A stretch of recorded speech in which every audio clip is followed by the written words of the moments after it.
Gracias por acompañarnos en Opiniones Encontradas. Soy José Buendía y le doy la más cordial bienvenida a este espacio en el que todas las ideas se pueden cuestionar siempre que se debatan. Hoy en Opiniones Encontradas nos vamos a meter a conocer cuál es el impacto de algunas variables nacionales que afectan a todos los estados del país, pero particularmente cómo se están reflejando en el Distrito Federal. Es decir, cómo la reforma fiscal está ayudando o no a la creación de empresas, cómo va el desarrollo económico, si se están creando empleos.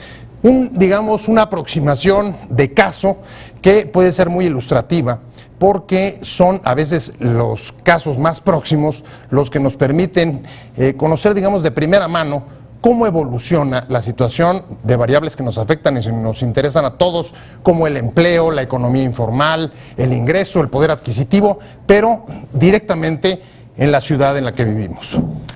Acompáñame a ver algunos datos para contextualizar este debate y regresamos directamente aquí al foro para platicar con uno de los actores centrales en esta actividad. La Ciudad de México ha sido una de las megalópolis de mayor crecimiento en el mundo durante el siglo XX, pero el desarrollo urbano, demográfico y económico careció de planeación. Se trata de una urbe sobrepoblada y cara para vivir, trabajar y producir, por el tiempo que hay que ocupar en los desplazamientos sin un buen transporte público, los costos asociados a la corrupción y la inseguridad que también eleva la carga para las empresas. La reforma fiscal, de acuerdo con el empresariado capitalino, ha sido también a nivel local uno de los factores que más ha frenado la actividad económica y que incluso ha llevado al cierre de empresas y pérdida de puestos de trabajo. En contraste, el gobierno del Distrito Federal destaca en sus números que la entidad es la que más empleo crea en el país y que desde el 2013 recuperó su tendencia de crecimiento, aunque apenas se sitúa en el mediocre promedio nacional. ¿Cómo y qué hace el DF para enfrentar el pobre crecimiento nacional? Posiciones. Número 1. El Distrito Federal bajó del puesto 138 al 150 en el listado de las ciudades más caras del mundo, mientras que subieron Monterrey y Nuevo León, según el reporte Costo de Vida Internacional 2013-2014 de la consultora Merced. Número 2. La pobreza en el DF en los últimos años se ha elevado ligeramente un 4.4%, pero más de 27,000 personas pasaron a una situación de pobreza extrema, de acuerdo con datos del Coneval. Número 3. El ingreso también ha caído un 4.4% en el último año, lo que implica que miles de capitalinos no cuentan con los recursos suficientes para la canasta básica. Número 4. La informalidad. Se dio terreno en 23 entidades de la República Mexicana durante el último año, según datos de la Encuesta Nacional de Ocupación y Empleo, y una de ellas fue el DF, que registró una ligera disminución de 54.8 a 53.2% de la población ocupada. Número 5. El PIB del DF en 2013 se estimó en 2.222.128 millones de pesos y representa el 17% del PIB nacional, de acuerdo a la Secretaría Local. Número 6. La actividad económica del DF se mantuvo en el promedio nacional con un crecimiento de 1.3% en 2013, aunque creó el mayor número de empleos en todo el país, de 120,000 en 2013. Estamos de regreso, vamos a arrancar en Opiniones Encontradas y como veía en esos datos la Secretaría de Economía, la autoridad local, en su propia página señala que a partir de finales de 2013 se recuperó la tendencia de crecimiento en la Ciudad de México y lograron en el 2013 un 1.3 que básicamente está, digamos, dentro del promedio nacional. Pero junto a esto están también los empresarios que señalan que la situación no es tan halagüeña como la versión oficial ha difundido, y por eso habíamos invitado aquí a esta mesa a la Secretaría de Economía, al secretario o al subsecretario. No han llegado, de todas maneras, afortunadamente ya están aquí con nosotros José Luis Beato, que es el presidente de la Coparmex a nivel local. Y José Luis, pues muchas gracias. Muchas gracias, José, a la orden. No, encantado de que hayas llegado. Gracias. A pesar de que hoy el tráfico parece que a todos nos pone trabas para llegar a cualquier sitio. Otro día de lluvia, otro día de tráfico complicado, sí. Sin duda. Pero bueno, qué bueno que estás aquí. Posiblemente a lo largo del programa se incorporan. Nos confirmaron que estarían aquí. Ricardo Becerra, subsecretario de Economía, no ha llegado. Espero que a lo largo del programa se pueda incorporar. Pero me gustaría empezar un poco por la contradicción que acabo de plantear. En efecto, si uno ve algunas de los datos que proporciona la Secretaría de Economía Local, señalan eso, que es el estado en el que más empleo se ha creado. Si mal no recuerdo, hablan de poco más de 120,000 empleos en 2013. Y dicen, casi está fraseado así, dice, a finales de 2013 recuperamos la tendencia de crecimiento, pero finalmente entiendo que el año cerró con un promedio de 1.3, que es el similar al promedio mediocre de la economía nacional. O sea, no está muy distinta ni muy lejos de lo que sucede en el global nacional. Así es, un 1.3 de crecimiento no es algo de lo que estar orgullosos, es como tú has dicho, un crecimiento mediocre, y los empresarios de la ciudad opinamos que se puede crecer mucho más si se hicieran cosas adecuadas para favorecer ese crecimiento. ¿Y qué es lo que se podría hacer? ¿Cuáles son las acciones adecuadas de las que estás mencionando? Pues mira, nos falta guía en la ciudad, nos falta una reglamentación adecuada, una reglamentación más simplificada, y hemos estado quejándonos de algunas situaciones que se dan en la ciudad.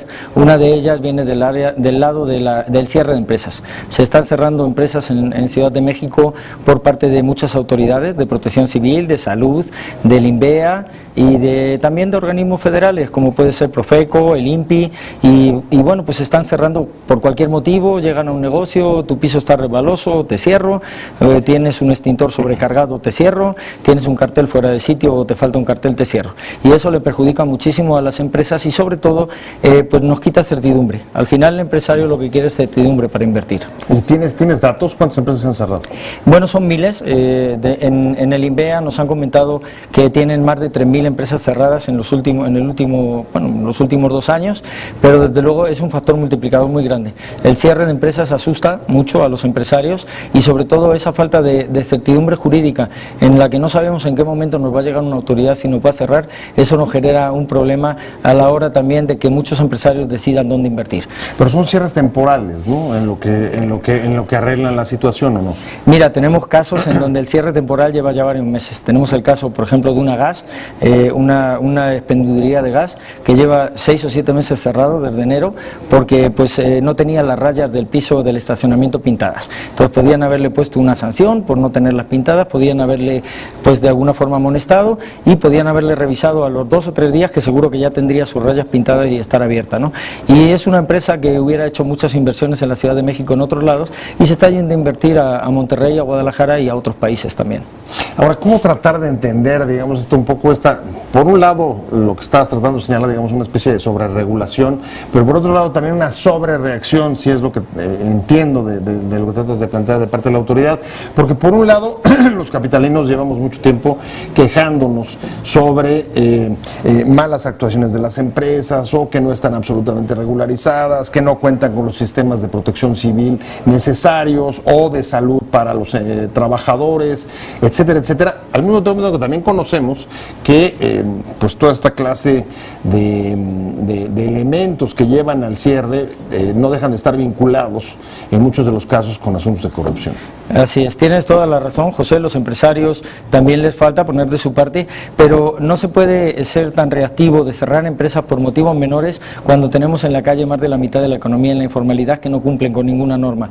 Yo creo que hay que cuidar los empleos formales y a los empresarios hay que presionarles para que cumplan con la norma. Nosotros como órgano empresarial le decimos a todos los empresarios que hay que cumplir con la ley, pero nos tienen que poner leyes cumplibles. Cada día nos están sacando por una parte nuevas leyes que no necesitamos tener y que nos restan competitividad, y por otro lado nos sacan las leyes que necesitamos para generar la competitividad que requiere la Ciudad de México. ¿Y cómo como un órgano cúpula del empresariado a nivel local pueden, digamos, que presionar o crear las condiciones para que los empresarios cumplan? Bueno, nosotros tenemos una estructura muy grande creada en la ciudad, tenemos 26 comisiones de trabajo de todo tipo: turismo, fiscal, educación, mujeres, jóvenes, atención a grupos vulnerables y así hasta 26, y tenemos otra organización que son las representaciones delegacionales, donde tenemos estructura en las 16 delegaciones. Entonces, a través de esa red nosotros comunicamos a los empresarios y les estamos pidiendo todo el tiempo que cumplan con la ley, les estamos comunicando cuáles son las leyes vigentes y qué tienen que hacer para cumplir con esta ley. Pero vuelvo a repetir, José, el tema forma de que tienen que ser leyes cumplibles, porque si las leyes son tan difíciles que no se pueden cumplir, lo que pasa es que viene detrás la corrupción, la autoridad que te dice, oye, si me das un dinero, una dádiva, hago como que no te vi, ¿no? Y por eso... Dame un ejemplo de una ley tan difícil de cumplir o que no sea cumplible. Bueno, tenemos ahora mismo leyes que están en proceso de aprobación. Por ejemplo, una de ellas dice que afortunadamente esta ley todavía no se produce, ¿no?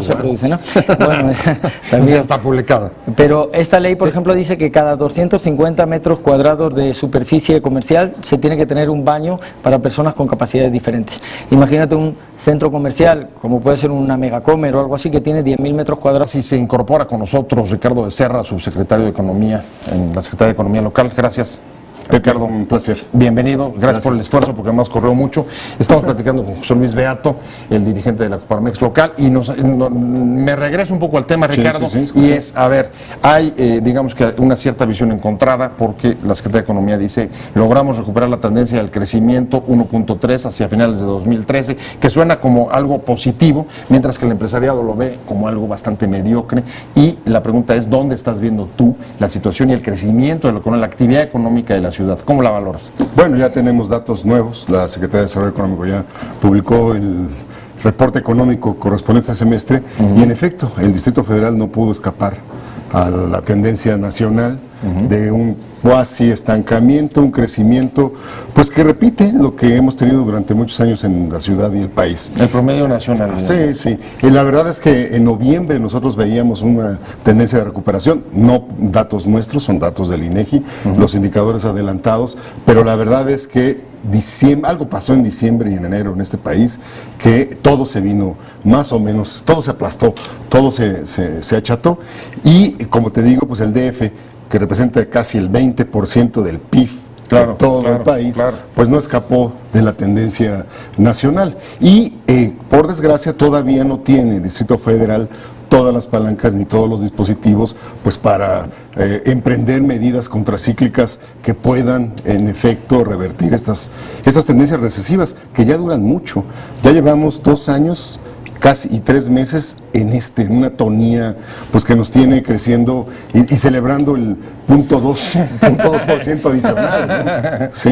Voy contigo, José Luis. No hay las palancas suficientes para meter, digamos, dice Ricardo, políticas contracíclicas, y a ustedes lo que les preocupa es el cierre de empresas por asuntos legales y también por el efecto de la crisis económica, del estancamiento. Sí, nada más contestándolo o ampliando la información de lo que comenta Ricardo del tema de qué pasó en diciembre. No, lo que pasó fue en septiembre cuando se puso en la agenda el tema de la reforma fiscal, financiera, energética, la ley de lavado de dinero y todo lo que se hizo a la vez. El empresariado está esperando que salgan las nuevas leyes, apenas están saliendo ya las leyes secundarias en diferentes materias energéticas, en comunicaciones, entonces esperamos que a partir de ahora empiece a verse algo de crecimiento. Eso sí lo vemos. ¿Estaría esperando el efecto, digamos, de lo nacional en lo local? Eso es a nivel nacional, pero a nivel local nosotros tenemos que hacer nuestro trabajo, y se lo hemos comentado a la Secretaría de Desarrollo Económico y también a la del Trabajo y también al propio jefe de gobierno y a todos los actores políticos, que nosotros tenemos que hacer nuestro trabajo en Distrito Federal, y lo que queremos es que nos dejen trabajar a los empresarios, que nos pongan reglas cumplibles, que nos simplifiquen todo lo que se pueda, que se pongan todos los mecanismos al alcance todos los mecanismos que tiendan a eliminar la corrupción, a disminuirla. No, a lo mejor no vamos a poder nunca acabar con ella, pero por lo menos disminuirla a límites de alguna forma que nos permitan trabajar, porque hoy con estas leyes que tenemos, que por cualquier razón nos cierran, la extorsión que estamos sufriendo, porque ya no es corrupción, es extorsión. Cuando una autoridad te llega y te dice, si no me das dinero te cierro, eso ya no es corrupción, es extorsión. Hay una parte que desde luego se tiene que hacer cargo la Asamblea, no es parte del Ejecutivo, pero la parte, digamos, del Ejecutivo, ¿qué se puede hacer? Una, con la corrupción, que ahí sí pueden ser medidas de ejecutivas, y dos, para disminuir, digamos, Ricardo, la regulación, y sobre todo muchas veces por la extorsión de los supervisores, en caso de que creas que eso está haciendo así. Bueno, primero yo creo que lo que hay que hacer es denunciarlos, ¿no? Claro. todo aquel extorsionador de cualquier delegación, de cualquier dependencia del gobierno, tiene que ponerse en la picota, y eso es un mecanismo que frecuentemente no se usa, ¿no? Sí, no se echa solo mano, acusar, sino presentar. porque se vuelve una trabazón y una complicidad que luego enferma todo el sistema, ¿no? Claro. Lo segundo es que la nueva Ley de Desarrollo Económico prevé un mecanismo muy interesante que yo espero que José Luis y Coparmex acompañe y nos ayude a impulsar muy fuertemente, que es una especie de ombudsman de la inversión. Es decir, esta ciudad no tiene una institucionalidad que acompañe el desarrollo de los negocios, desde la cuna hasta su expansión y crecimiento, que lo acompañe en todo término, es decir, para su expansión, pero también para evitar que sea extorsionado, que sea sobreregulado, que sea, en fin, que su negocio sea protegido. ¿Es una especie de coaching eso? Por un coaching, sí, especializado, público, bien conocido, y que, insisto, acompañe todo el ciclo de la expansión y del nacimiento de los negocios. Este es una novedad que el jefe de gobierno ha ya anunciado en algunas ocasiones, y que estará entrando en vigor por ahí de septiembre. Es apenas el primer fruto de la Ley de Desarrollo Económico de febrero de este año. ¿Cómo lo ven ustedes eso? Nosotros la Ley de Desarrollo Económico la hemos visto con muy buenos ojos, pero aquí también pasa lo mismo. No todas sobreregulan. No, pero ahí estamos en otra situación. A ver. Nos falta la ley secundaria, nos faltan las leyes secundarias de la Ley de Desarrollo Económico. O sea, la reglamentación, quiere decir. La reglamentación, lo mismo nos está pasando, por ejemplo, con movilidad, que acaba de ser aprobada después de que llevábamos años peleando por una ley de movilidad. Vemos que es una ley de movilidad de vanguardia, pero faltan 5 reglamentos o 5 leyes secundarias para poderla aplicar. Y también una de las cosas que necesitamos es evitar tortuguismos. ¿Qué nos ocurre ahora? Por ejemplo, tenemos una situación de que en la zona poniente de la ciudad necesitamos mucho transporte público, tenemos 200 autobuses estacionados en estacionamientos y cumplen con todo, con concesión, licencias, todo, pero no pueden salir a hacer sus recorridos. Entonces, en muchos casos, por ejemplo, nos tardamos mucho en dar los usos del suelo. Entonces, obras que pudieran empezarse de construcción de edificios en un tiempo más corto, nos tardamos mucho más, y eso es también retrasar la generación de empleo. Ahí empleo es una de las cuestiones, tanto empleo como ingreso, Ricardo, se preocupan. El DF venía, datos también de ustedes, generando más empleo que las otras entidades del país, más de 120,000 el año pasado, por lo que leí, pero se te ha caído el ingreso, creo que 4.4%, y cerca de 30,000 personas en pobreza extrema. Sí. ¿Qué necesitas detonar de actividad económica, de inversión? ¿Qué grado de inversión necesita la ciudad para empezar a paliar eso? Bueno, el DF es una economía, Pepe y José Luis, que es de tamaño de 2.3 billones de pesos. Sí, nada más pensar 20% del PIB es suficiente. Es una inmensidad. El solo Distrito Federal es casi las 3/4 partes de todo Perú, ¿no? O la mitad de Colombia. En fin, pero la magnitud que requieres para que el DF camine, la magnitud de inversiones es realmente muy grande, ¿no? Y en efecto, lo que estamos viendo, y es un poco la propuesta del jefe de gobierno, Miguel Ángel Mancera, por discutir el tema de los salarios mínimos, es que el DF sí generó un montón de empleos en 2012 y especialmente en 2013, paradójicamente, a pesar de este estancamiento y esta atonía de la economía, el DF generó un montón de empleos. Pero cuando en febrero y marzo Salomón Chertorivsky y el jefe de gobierno revisaron las cifras con cuidado, vieron que el nuevo empleo generado, o sea, que el empleo que ya había recuperado los niveles precrisis y un poco más, sin embargo, se situaba 2 o 3 escalones más abajo en el nivel salarial.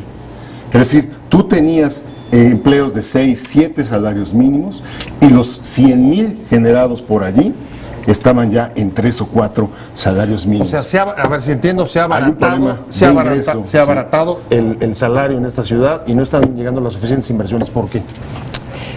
Sí, es cierto, se están generando empleos de bajo precarios y más pagados. Sí. Bueno, la Ley de Desarrollo Económico contempla la generación de polos de desarrollo. Necesitamos traer empresas grandes a lugares como puede ser la Industrial Vallejo. Bueno, hay que generar otros lugares porque la Industrial Vallejo está ya saturada. Hay que traer empresas grandes que paguen salarios más altos, además de que también este tema de la oferta y demanda, del costo del salario. Si nosotros generamos muchos salarios, el precio del salario sube. Eso por una parte. Y por otra nos está faltando también visión de desarrollar ciertas áreas como es el turismo. México es una ciudad eminentemente turística, y no hablo del turista que viene a pasear, hay turismo educativo, turismo de salud, turismo de negocios, hay hasta religioso, religioso. Entonces, ¿qué pasa? Que no invertimos en eso. El presupuesto para la Secretaría de Turismo este año es de 80 millones de pesos en una ciudad tan grande como esta, 80 millones de pesos. La Secretaría de Turismo no tiene presupuesto, entonces hemos estado diciendo que en el presupuesto de la ciudad se contemple más recursos para desarrollo económico, sin demeritar el desarrollo social, que en las últimas administraciones y la actual se ha preocupado muy bien de eso, pero hay que invertirle más al desarrollo económico. En la Secretaría de Desarrollo Económico pasa lo mismo. Tienen la misión de sacar adelante muchas pymes, con créditos, con apoyos, con capacitación, y tienen un presupuesto de 250 millones de pesos. Con eso, ¿qué hacemos en un universo de 400.000 empresas que hay en el Distrito Federal?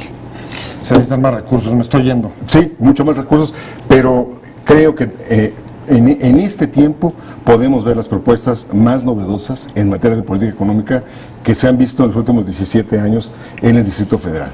Por ejemplo, su propia banca de desarrollo. Pero creo que sería materia, en efecto, de todo un programa. Creo que se nos está quedando ahí muchos temas en el tintero muy interesantes, ¿no? El futuro de la ciudad, el proyectos de infraestructura importantes que van a conectarla, desde lo del aeropuerto, el tren a Toluca. Los invito a que regresen y podamos seguir conversando sobre este tema. Con mucho gusto. Muy a la orden. No sin antes haberles agradecido a los dos que hayan estado, José Luis Beato, presidente de Coparmex en el Distrito Federal, Ricardo Becerra, subsecretario de Economía, de Economía del DF. Muchas gracias a ambos, pero sobre todo gracias a usted por haber estado con nosotros en Opiniones Encontradas. Nos vemos, nos escuchamos mañana a 7:30. Recuerden, contrastando opiniones, que se forma la opinión pública, y nos vemos mañana aquí desde la esquina de la información, y mientras tanto, pásela bien. Te invitamos a seguir cuestionando la información con los siguientes videos.